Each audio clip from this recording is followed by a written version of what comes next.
So at the end of the reading, you'll be unmuted and you'll be able to chat with the readers and the other audience members. And we also ask that you not use the chat feature, the text chat feature during the readings, because some people do find it distracting, like those motorcycles. But you can chat in between readers and at the very end.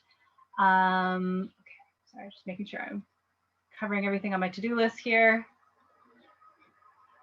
So Chapter and Verse has been going on for 26, or this is its 26th year. Sandy, remind me, how long have the Jamaica Pond Poets been sponsoring Chapter and Verse? Ever since I decided to say so. Do you remember when that was? I think it was 2005, Dorothy, you decided to say so. Okay. Since then. So, yeah, and and the Jamaica Pond Poets also buy a book from each reader and donate it to the Jamaica Plain branch of the Boston Public Library. Has that reopened yet? Does anyone know? Did they reopen the library? I think I'm dealing with an old script now, but no, they haven't. Well, at any rate, the readers' books are available will be available at the Jamaica Plain branch of the Boston Public Library. We have 3 readers tonight, Chapter and Verse. Even though we are a poetry group, the Jamaica Pond Poets, we do like to have both prose and poetry writers. Tonight we're going to hear from nonfiction writer Jane Brox and poets Jeffrey Harrison and Jennifer LeBlanc. So our first reader is Jane Brox. Jane Brox's 5th book, Silence, was selected as an editor's choice by the New York Times Book Review.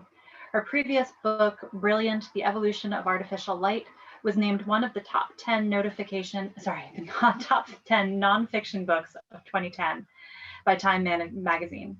She is also the author of Clearing Land: Legacies of the American Farm, 5,000 Days Like This One, which was a finalist for the National Book Critics Circle Award in Nonfiction, and Here and Nowhere Else, which won the L.L. Winship PEN New England Award. Her essays have appeared in many anthologies, including Best American Essays and the Norton Book of Nature Writing. She lives in Brunswick, Maine. Her books may be purchased through Gulf of Maine Books, through bookshop.org, and Sandy Story will be putting the links in the chat for where you can buy all of the readers' books. So without further ado, Jane, you can unmute yourself and take it away.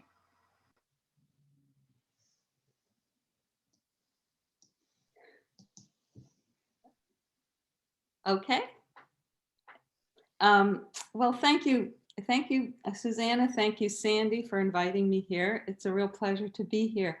I don't know how I managed this, but I think this is my first Zoom reading. I stayed under the radar for the last 15 months or so. So, and today, this evening, I'm going to read something new. I recently wrote a short essay for a food anthology, which is going to be published as a fundraiser for the Blue Angel Anthology, Blue Angel Food Bank in Hancock County, Maine. So I was asked to write an essay about food and memory. So this is called Transit of Memory. And for me, it was a really important undertaking because in it, I return the last 2 books. I departed from the subject matter of my family's farm and the personal story of the family farm. And this is something of a return to it after 15 years. The Transit of Memory.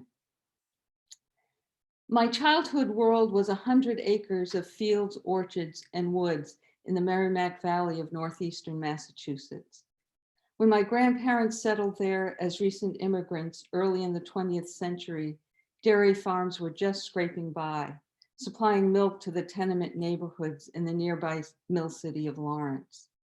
The old Yankees were ready to abandon farming, but for my parents, the prospect of life on the land looked promising.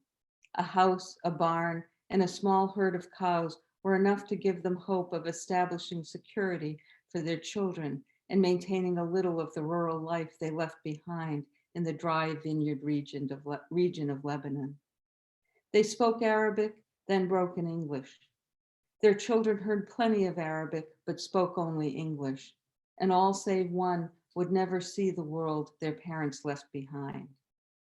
But when they sat down to a meal, my father and his siblings lived in the memory of another country. Stuffed eggplant, stuffed kusa, stuffed grape leaves, hummus, za'atar, shish kebab, eggs fried in olive oil. In time, those Lebanese dishes, all handed down the generations, were joined by ones my grandmother and aunts picked up from the neighbors or cut from newspapers, which they stuffed into the pages of their copy of the Modern Priscilla Cookbook, published in Boston in 1924. I still have recipes my aunts copied out by hand: donuts, cream cake, Indian pudding, bread and butter pickles, corn pone, from a time before elaborate and detailed instruction, before precise weights and measures.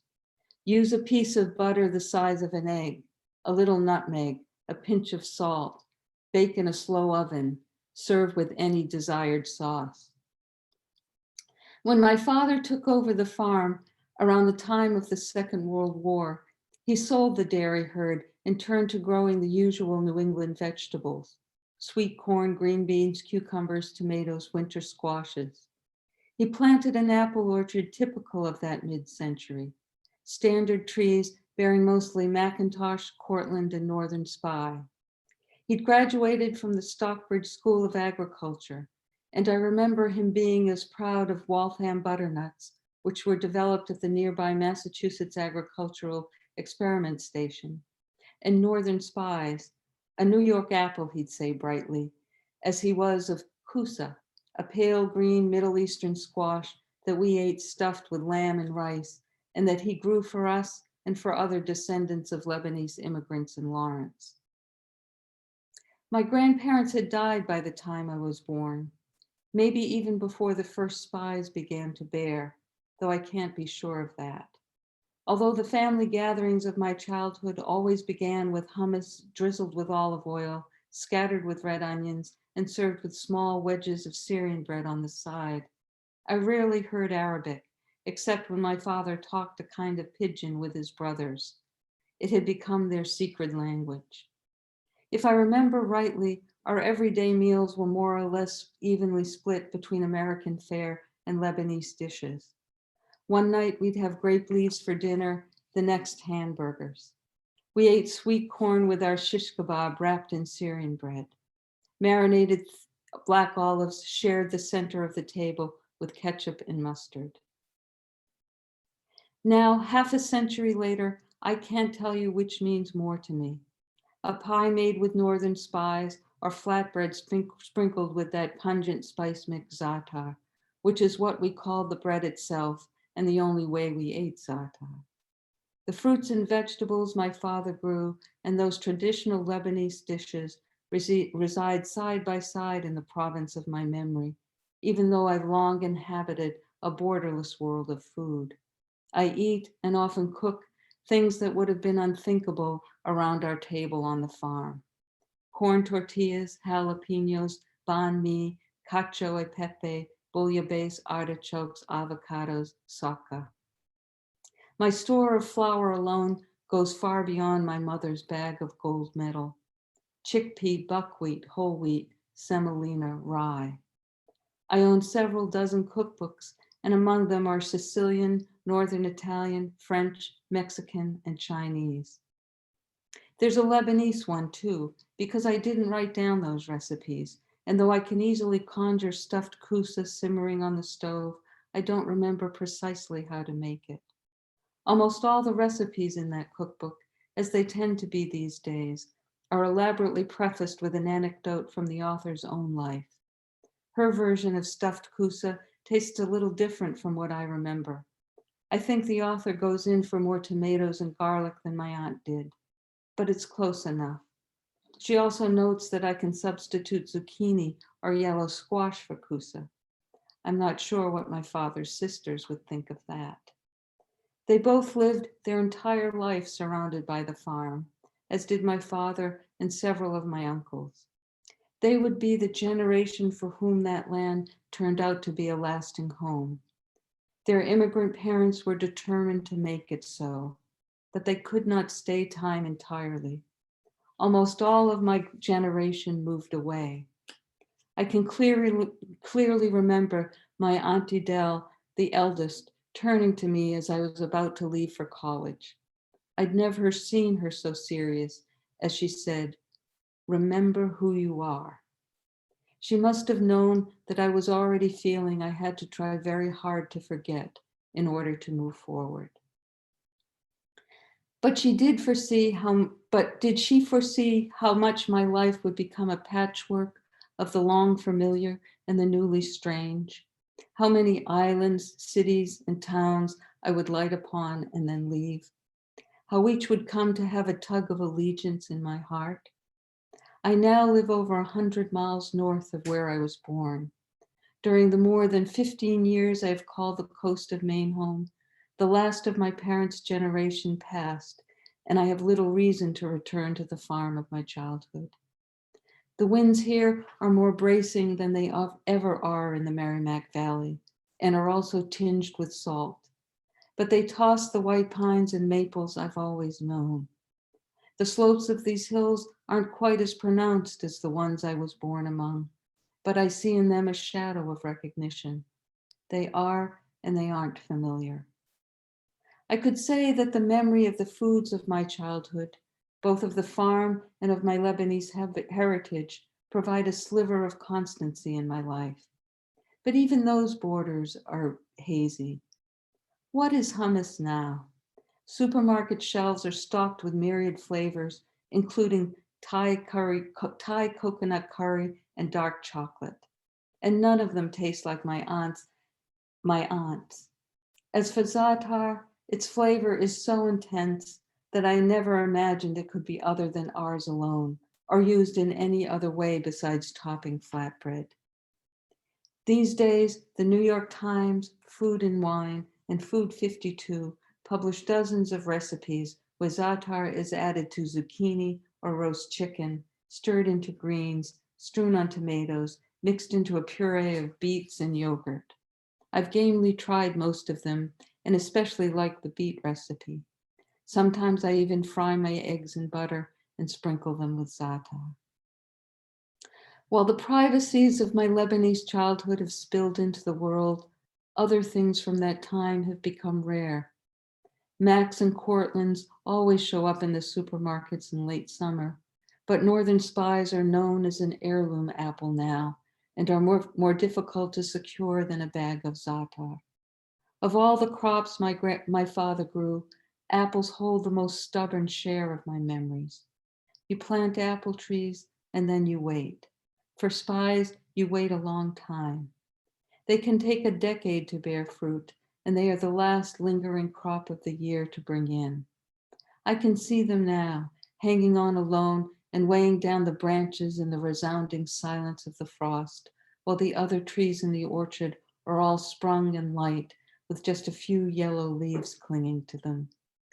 Only during the final short days of the season did my father haul bushels of spies to the apple cellar, where they'd keep even into spring, settled among the boxes of softening Macintosh.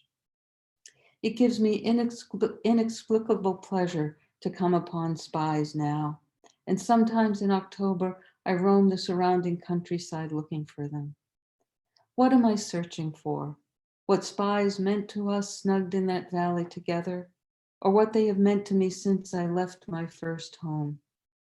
I think of what my friend Esther Weislitz, now gone many years, wrote about Canada geese. They are still all about always to me. This past fall, I drove a little inland to Sabattus, along a high stretch of road with the western hills in the distance, far beyond the quiet farms, neat in their late season. When I saw the orchard set behind the modest roadside stand I'd been looking for, my throat tightened in recognition. The old trees had the same broad crowns as my father's orchard. They were spaced in the same way. I'd run through such trees 1,000 times, climbed them, stood in a rain of their spent blossoms. There and then, I almost forgot that they too are fleeting, prone to weather, circumstance, and human wishes.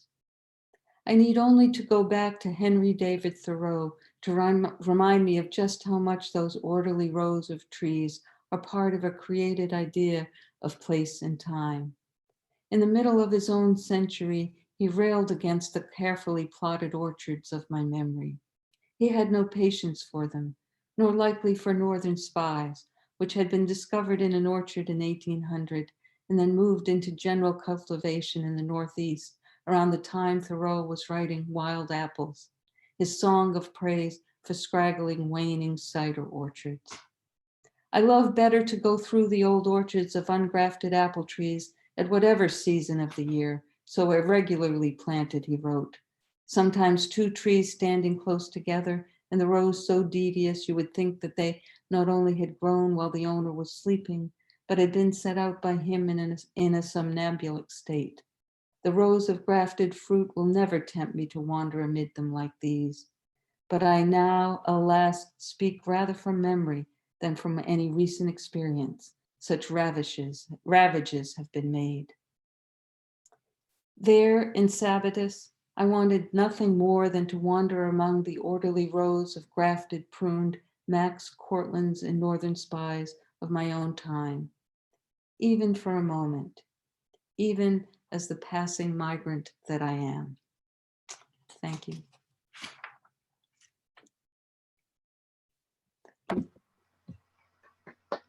Thank you, Jane. That was really lovely. And now I'm hungry for apples and Lebanese food.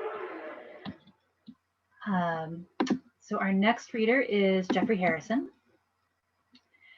Jeffrey Harrison's 6th book of poetry, Between Lakes, was published by Four Way Books in September of 2020.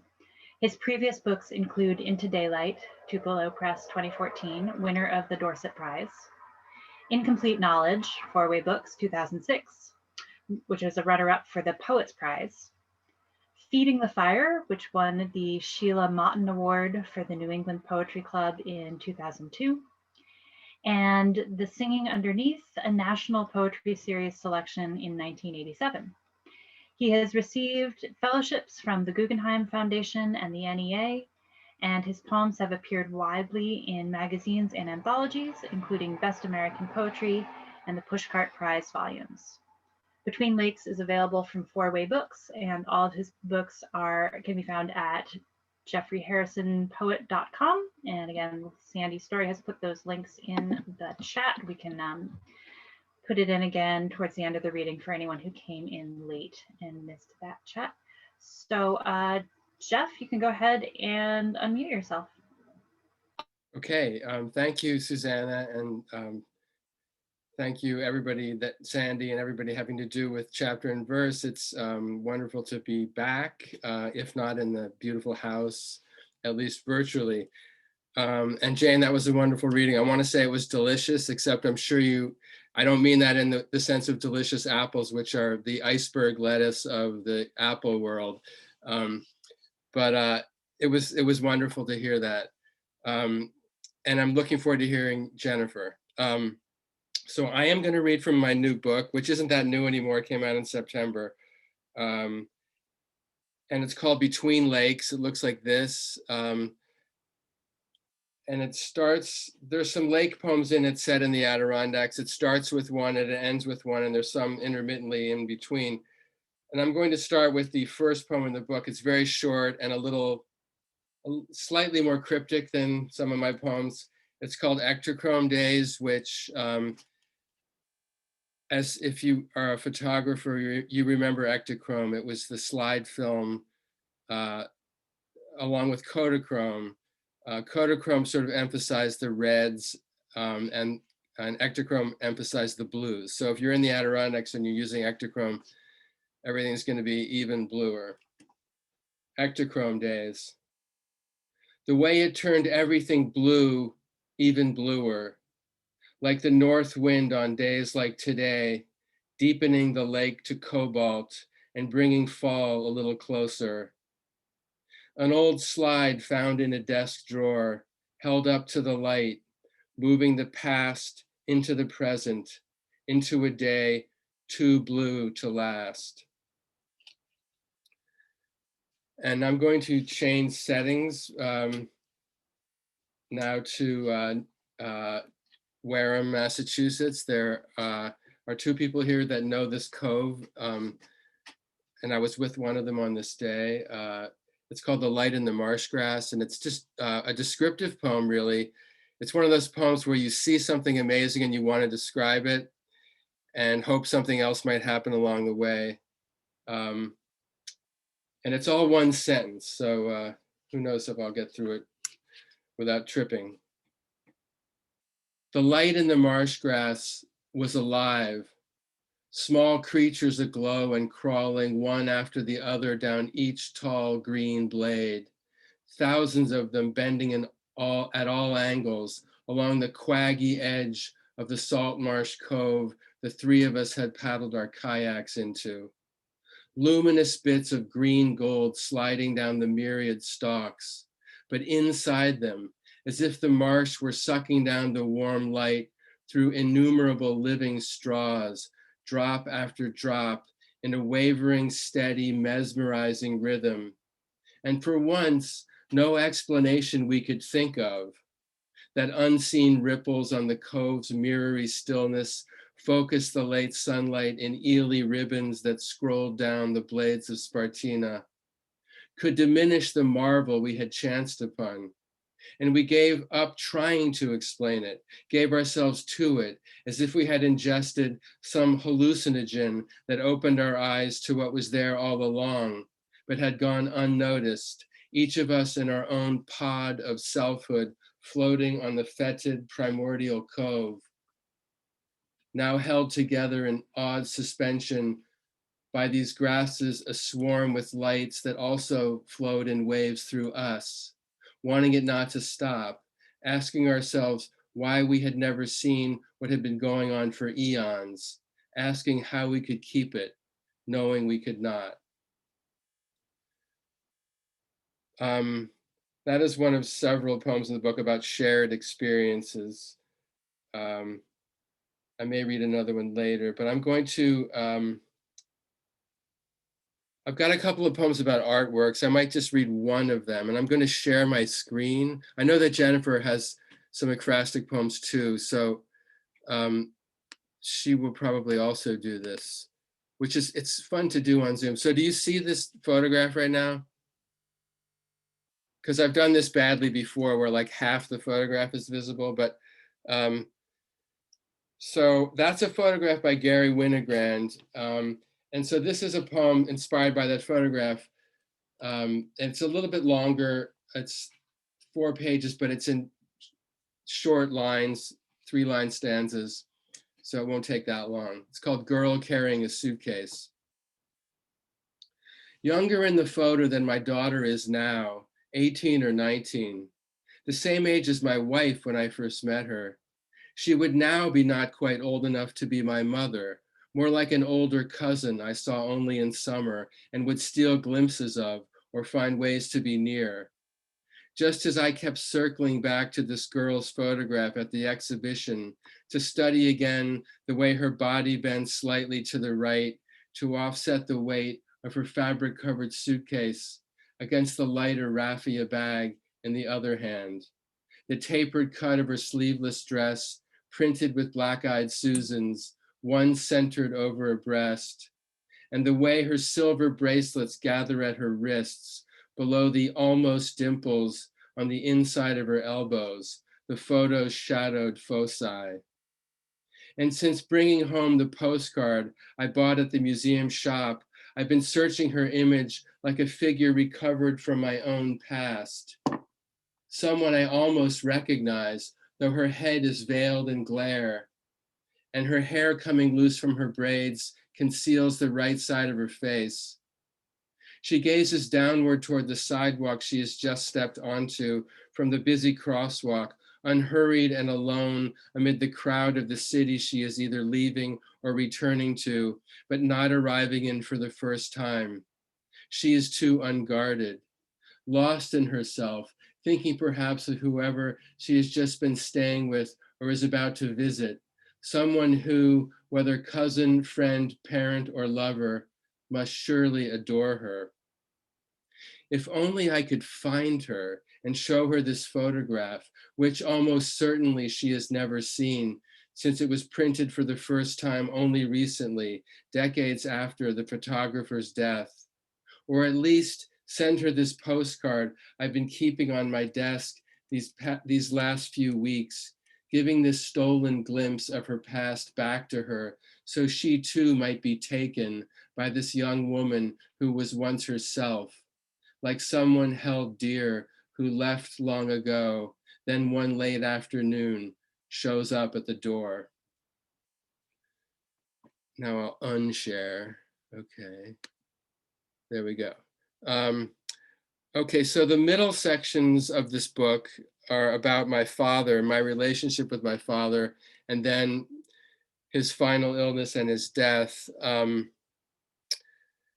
This is a poem I've never read at a reading. I've done a lot of readings this year, unlike Jane, and I've avoided this poem, I think partly because it's embarrassing, but there it is in the book, so I think I should finally read it. It's called The Same Father. It goes back and forth between evening and morning, and you'll see, but that's really all you need to know. The Same Father. Looking back on it now, it seems hard to believe that on the nights he put us to bed, I could lay my head against his chest as he read to us without thinking about how the next morning he'd come into our room and pull the sheets back to see if they were wet. And if they weren't, he'd give us a reward, like something, though I didn't think of it then, out of the story he was reading, whose words I listened to with one ear, while with the other, I focused on the unfamiliar drone resonating inside him, drawing me in. The reward was just an ordinary dime, but he called it a diamond, like something precious. From the tale I found harder to follow as I gave myself to the mesmerizing voice beyond words, alien but comforting, almost Gregorian, yet somehow belonging to the same Father who, morning after morning, bestowed the glinting prize on my younger brother with a bright voice before turning to me and flinging back my sheets to expose the sour odor of my worthlessness. And here's another one about my father. There are some nicer poems about him in this book, but I don't think I may read one of them tonight. This one is about our political differences. It's in 4 sections. They're about 14 lines each. They're not, I wouldn't call them sonnets though. It's called Politics of the Dead, and it's set after he died. Politics of the Dead. 1. When we opened his bye-bye file, we found among the bank codes, passwords, insurance information, power of attorney, and living will, a dozen or so right-wing articles our father had snipped out of newspapers and interspersed among his final instructions, as if even in death he needed to get the last word in. We took them out as we paged through the documents, shaking our heads in disbelief and making a little pile. What do we do with these? I asked when we were done. That's up to you, my brother said. Then it's obvious he meant them for you. 2. It's true, he used to send me articles like that, and I would send them back with all the cliches and abuses of language circled and annotated in the margins. But years ago, I asked him to stop, then outlawed politics as a topic of conversation, since what we did was not so much converse as bark feral outbursts. We kept the subject buried as best we could, like an underground cable. But here were these articles again, as if he meant to undermine my grief for him. I didn't read them, and when no one was around, slipped them into the recycling bin. 3. Those last few months, I almost hoped he would snap at me. It would have meant he was getting better. He never did. Instead, he watched Fox News, which was sad because it was all he could do, though why not say the Tennis Channel?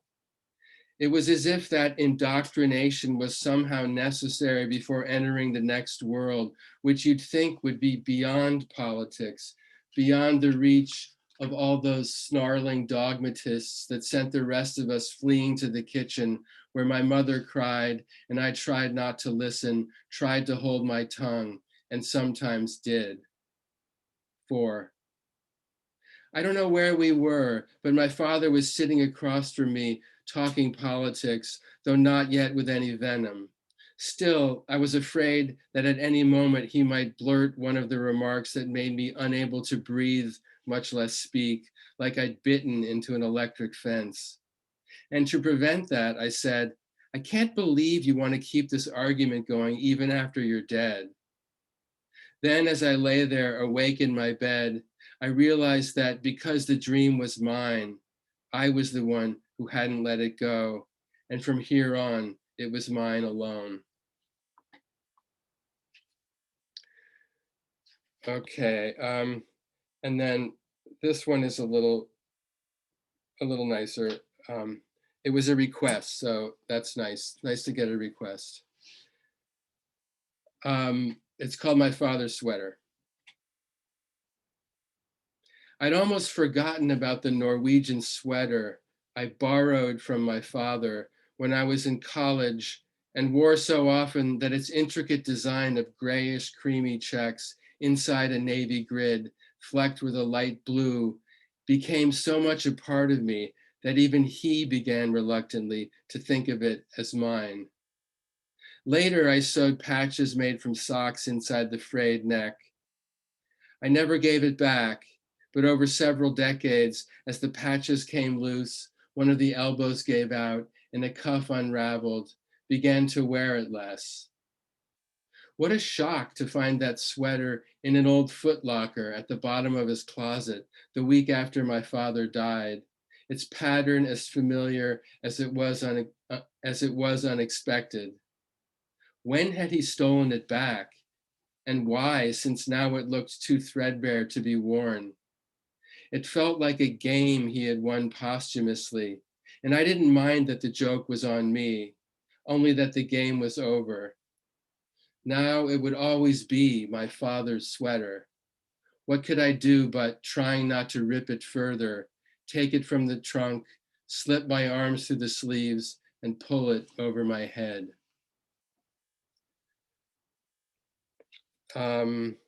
Okay, just maybe 2 or 3 more. How am I doing for time? I forgot to look at my watch. I did too, but I think you're doing fine. 2 or 3 more sounds about right. Okay, so this is a dream poem that has my father in it and my brother in it. It's called Double Visitation. There I was with my father again, alive, walking through the backyard together. And I hardly noticed that it wasn't our backyard, or that he looked like he was in his 50s. We were laughing at something, joking around, each comment making us laugh even harder. But then he was crying, and I didn't know why, his face contorted, unable to speak. I turned and hugged him and whispered in his ear the words I wanted to say and he wanted to hear. And as if I had uttered some magic formula, I found myself sitting in a movie theater beside my suddenly alive again brother. The movie ended, and as the credits rolled, we both agreed that it was good. Then I said, but I think I fell asleep for part of it, and started telling him the dream I'd had, how our father had visited from the dead, and what I'd done, and to show him, did again, whispering those same words to my brother. And maybe I'll just read one more, and I'll read a new poem. This one went online last week or the week before. Oh, maybe I'll share my screen again just for fun. This I'll just show you this for a second because I don't want to leave it up.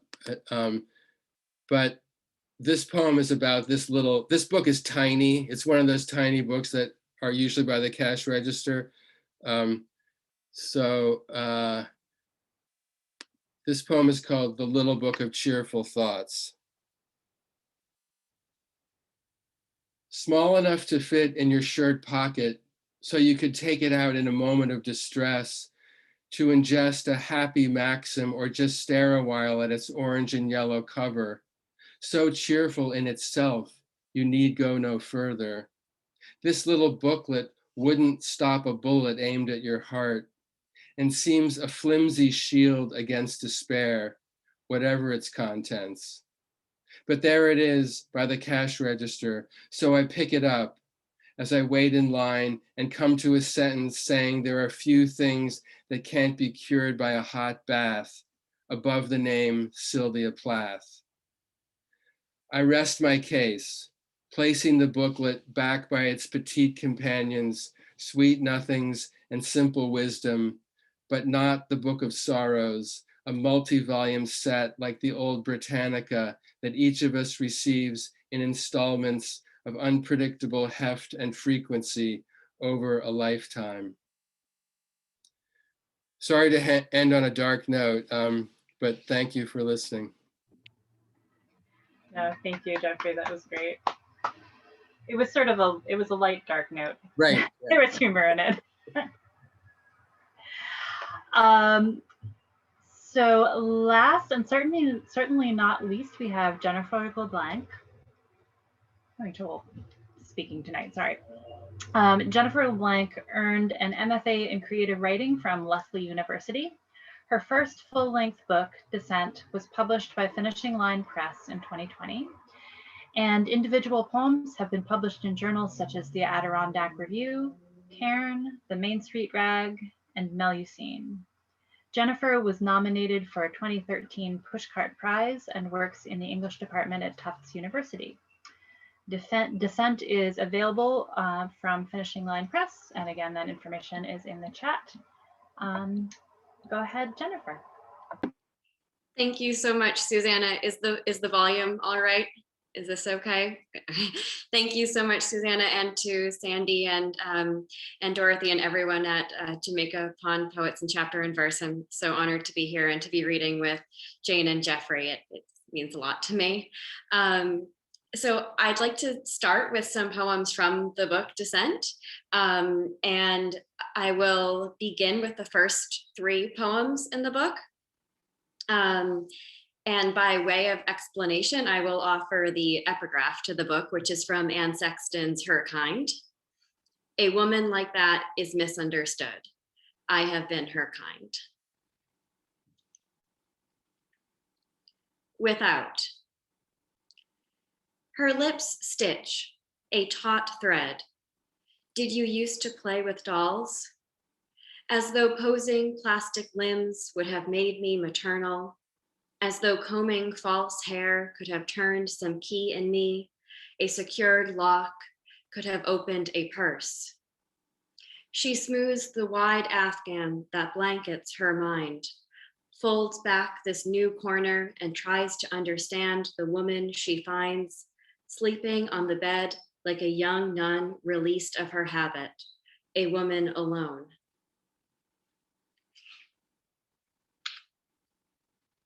Wave. Before I could tell that desire is purpose, I used to wade out off the coast from the rented house, pull my arms and legs slow through the water tug, and hoist myself up onto a rock. Summer again, 10 years later. I sit on the porch with my cousin and her child. There is no she, oneself facing the other. She is the same she, feeding the other, eating what the other mashes into lunch. The ultrasound pulses in its picture frame shell. Even there it moves, another coming for her soon. I bounce my foot, cross my legs, tilt a glass of soda until the liquid drains away. I lean on my elbow. When the baby cries, I pretend that I could help. Ballad.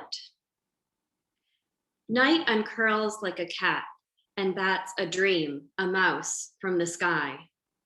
In the house, she tests her odds at tossing loaded dice on a black cloth. The wrong sides always come up, just when she thought she found luck. A groove of cool wind on the hottest day when spiders shrivel in their webs. Another woman cuts her hand on glass, a shallow splash of milk in the sink. The cat sighs as temperatures rise. She flushes the wound of its blood. So shifting gears a little bit, one thing that I did a lot in this book was to work on series of poems. And one of the series turned out to be mainly about female saints. And I found when I was researching them, how they're always presented very in a one-sided manner, not very nuanced. And part of what I worked on in this book was going through persona poems and various retellings of their stories. I also did a lot of ekphrastic work in this book. That was another theme that kind of went throughout. And this first saint poem that I will read is also ekphrastic. I will try to share my screen so you can see the image. Let's see. Okay. All right, does that show up all right? The image of Joan of Arc? Yes, good, okay. So this is, when I first saw this image, actually, it was just an etching in black and white. And I couldn't find the correct image recently, but this is the one with color added. Place du Vieux Marché. As a bird shines, comes shooting from the clouds, the executioner reaches his hand to the ground, searching for the torch, burning now, a log in camp when she commanded the men. See another man hoist branches over his head, kindling for the fire, a cross on his chest, and the priest kneeling, he chants prayers. A child asks, "What now?" when the murder is over and ashes are gathered. What now? A small hand pulling at the brown sleeve of a threadbare dress. Chores and dinner. Life still happens after the fire or gunshot. Butter snaps in the pan, pots simmer with rice. The Dothan holds his ring under the light, smiles. Stop the screen share for the next one. And then we have the Marys, of course.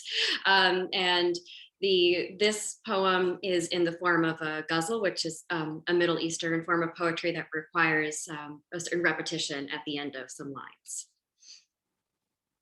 Ghazal of the Virgin Mary.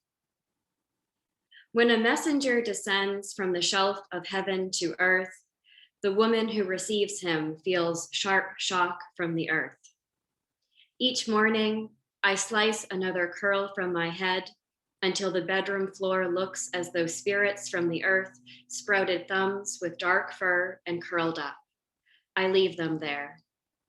I watch men harvest from the earth grains as golden as coins. I watch sheep that live in small pens eat these riches from the earth. I know something about nourishment, beginnings, birth, new life drawn from an older body, not from the earth. Before my son died, he called me woman. Mary means bitter, a dark root drawn from the earth. The Annunciation. The shudder of air pulsing, moths beating against light on round moon nights, the ground convulsing with fright, lion's paws drumming the sand, wood scraped hands, trembling tendons stretched taut like a book snapped shut. The earth absorbed her dearth of emotion. He looked like a dinner plate, shattered but shining, halo shards gleaming. Frankincense and myrrh on her mind, a battered future soothed with balm, incense burning to calm. And then I'm going to switch back to my screen share for another ekphrastic saint poem. Let's go here. Just need to, it's hidden under the, there we go. Can you see this? It's like a terracotta image. Okay. So this is actually at the Museum of Fine Arts in Boston. I don't know if it's currently on display or not, but it's in their collection. And so this is of Mary Magdalene. And it's from, I believe, like the 1500s. And over the many hundreds of years, unfortunately, it's been damaged. You can see like her nose is no longer there and her hand has kind of been snapped off of the image there. And so what I thought would already be an extremely haunting image has just been made even more haunting by the damage that has been done to it.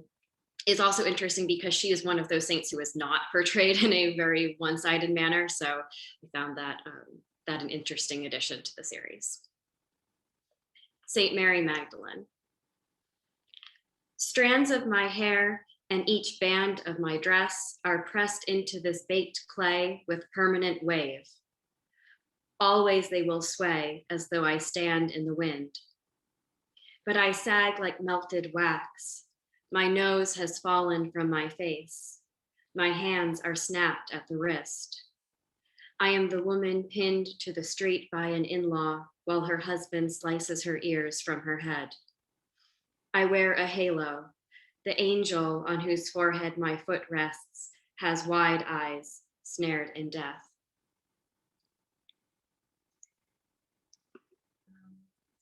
Going to switch gears a little bit and move to a few newer poems. Time-wise, if I do maybe 3 more, is that all right time-wise? Is that okay? Perfect. So a few things to know for this one. Oppenheimer was the scientist who first succeeded in creating the atomic bomb. A few other things. Richland and Hanford are locations in Washington state where they either have done nuclear research or still conduct it to some extent now. And I think the rest of the poem will sort out. Endurance. When you go, when you move out to the desert city they call Richland, as though it were gold that rises up from the road instead of heat. You will go with one companion, the sheepdog you named Ophelia, whose fear of loud noises compels her to chase them recklessly. At night, I intend to curl into a fetal position, tucked away in my solitary bed like a mollusk in its shell. But I stretch out despite myself and put my open palm on the flat of the pillow. I remember always my hand on your shoulder and your promise to be gentle, gentle. I have read that Oppenheimer told his brother he needed physics more than he needed friends. He was human enough to create bedroom scandals, though, the irreplaceable comfort of human touch. And you assure me that Hanford shut down its last reactor in 1987. No more of the business of bombs in the town that will be your home. But still, the endurance as in a thermite reaction, aluminum and rust, endurance of the flame burned onto the retina.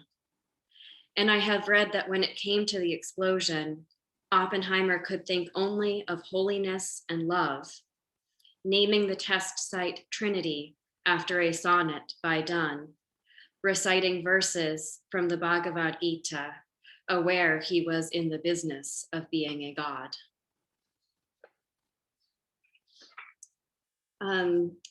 This next one is in response to a poem by Deborah Diggs, which is called 5 Smooth Stones. And this one is Many Jagged Stones.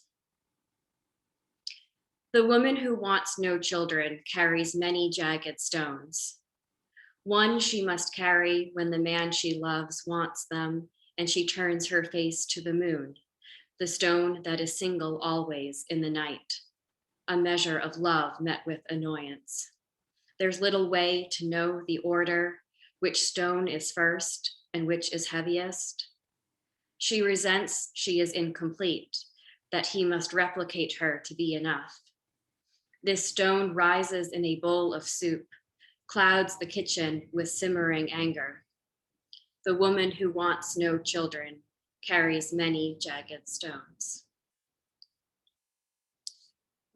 And then the last one that I will read, I will do one last share screen for, and with an ekphrastic. And this one here, I like this about Zoom readings. You can't do this in an auditorium. This one here, can you see this Dutch painting? Okay, great. This is a kitchen scene. They title it here kitchen piece, but I'm going with kitchen scene. And kitchen scene. It's a supper for many, too many perhaps. And the kitchen maid has all she can do just to keep some order among the food. Red slabs of seasoned meat, a whole orange pig to be roasted, bundles of green vegetables, onions. In her hand, a gray duck, its neck already wrung, waiting to be plucked, each feather fine enough to be a quill. Her mood, perturbed, turned away from the jolly man trying to calm her with a drink. It's all she can do to turn away from the ruddy-faced man and his easy smile. Thank you so much. Thank you. Thank you, Jennifer. That was wonderful. I especially love the Mary poems, but they're all great. Thank you. So that is it for our readers. This is the last reading for this season. We are planning to start up again in October, but it remains to be seen whether we're going to be back in the Lauren Greeno house or back on Zoom. But either way, we will definitely be back. So at this point, actually, Sandy, Dorothy, am I forgetting anything? I do want to thank Sandy, Story, and Dorothy Deerfield. Chapter and Verse is, to some extent, put together by a committee, but Dorothy and Sandy do the bulk of the legwork for it.